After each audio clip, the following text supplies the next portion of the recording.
Hello everyone, in this quick video I'm going to show you how to remove your card on AliExpress app.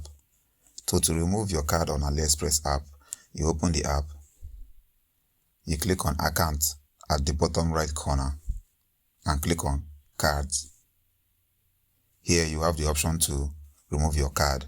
When you click on the three dots menu at the bottom right corner, you're going to see an option to remove your card. So when you click on remove, it's going to show you, are you sure you want to delete this card?